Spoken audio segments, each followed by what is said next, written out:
Hi everyone, welcome back to my channel. My name is Deena and today I'm going to be talking about something that's very special to me, and it's my journey with Winx Club and how it impacted me. Before I get started, I kind of want to break the ice and let you guys know that I've been on social media for quite a while, since like 2016 or 2017. Shout out to my zombie queen friends. This channel has always been about posting things that matter to me, and I hope you stick around to hear other things that I have in mind. Make sure you hit the subscribe button. Also follow me on other social media. I do post all types of things on my TikTok, so make sure you follow me there. It all started in Malaysia back in 2005-2006. That's when I had seen the show in passing. Back then, Cartoon Network was my life. I've seen a lot of different shows on Cartoon Network, and among them was Winx Club. I've also seen a lot of commercials of Winx Club, but I hadn't really seen the show yet. At this point, I'd only seen parts. My vivid memory of when the show got my attention was this episode of this blue monster attacking Bloom and Gardenia. The reason why I remember this is because it was at the same time that my sister had hurt herself because she was running around the living room and her hand actually caught to this like nail that was coming. It was just really bad, but that's basically why I remember that specific episode. Ultimately, I started to see more episodes and I started to properly watch the episodes. There were reruns at night and the new episodes in the morning/noon, which I slowly started to watch those new episodes. At the time they were season 2, like season 2 was just airing out. From there, my interest sparked, and anytime I see anything that's Winx Club related, I would be super excited. Winx Club has actually sparked my interest in art. I mean, it was already there, but it wasn't as proficient and it wasn't like anything serious. I was only drawing like random items like any child would. Ever since seeing Winx Club characters, my goal was to sketch them out and see them in front of me because I wanted to see the show outside of the TV. And at this point, internet wasn't a thing for us. I mean, it was a thing, just not for kids. Ultimately, the internet became available to us, and it was only for a few hours a day because, you know, our parents are kind of strict.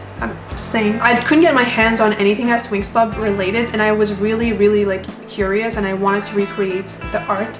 So lucky for me, one of my sister's friends actually had given her some drawings and she was very talented. Not only did she did that, but she also printed the 4Kids homepage and she gave it to both of us. Like, she gave us one piece for both of us to share. When I tell you this homepage is nostalgic, and I don't even like understand why. Last year I actually printed it out because I really like, I need to frame this because this is just, looking at this you might think it's just an old school homepage. To me, it's like my heart and soul. The amount of times I had attempted to sketch these specific poses, I can't even count at this point. Ever since then, I started to sketch out a lot of Winx Club characters. Not only was I inspired by this homepage, but my sister's friend was also extremely talented and she drew outline art, and that really like got my interest. Eventually, one of those days we saw a Winx Club magazine at a grocery store and we insisted on our parents to get it, and we did get it, and that was my first exposure to a Winx Club comic book, which has sparked my interest in comic books, especially creating them. And I kid you not, I sketched out so many comic books throughout the years. Nothing legit, just for fun. And up until today, I'm really interested in creating comic books. I created my own comic book in one of my university classes. Now, I'm not saying it's a good comic book, but it's original. It's definitely the result of inspiration from Winx Club. After drawing the characters from the show, I started to even draw characters that I came up with in high school. And I also came up with the original story of each character and had a whole story going on. Back to my childhood. I ultimately did collect dolls as a kid. Yes, my friends, I did. My first doll was Stella Dance Night. I had no idea what this outfit was from, but it was the cheapest one I could find in the store, and my parents weren't about to buy me Winx Club dolls because they were more expensive than Barbie dolls, so I had to use my allowance. And then my second doll was Bloom Pixie Magic, and my last doll was Ball Gown Bloom, which she was on sale for half the price. That's the only reason I was able to afford her. And I mean, believe it or not, Winx Club's effect on my artistic interest has definitely led me to a path to get me where I am today in terms of career. I know this sounds crazy, but it's true. I am a graphic designer today, and I do actually put my artwork